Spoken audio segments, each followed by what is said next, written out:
I need to run on your TV.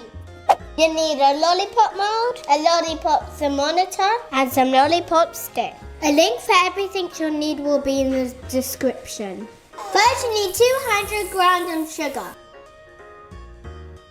You need 82 grams of corn syrup.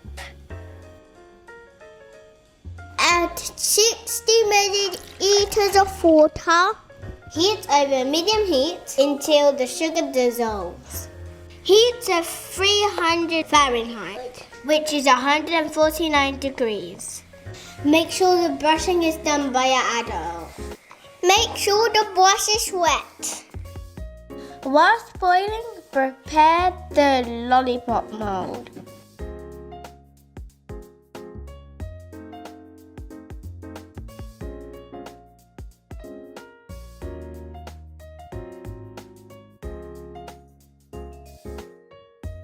Add 1 to 2 teaspoons of vanilla extract.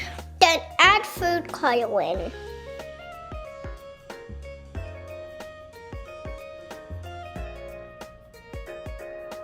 Then get an adult to stir.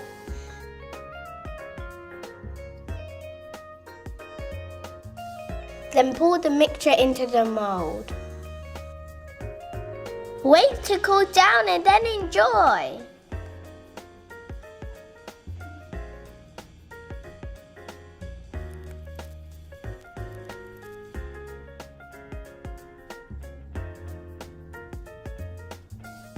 How does that taste? Good? Really good? Yeah. Do you like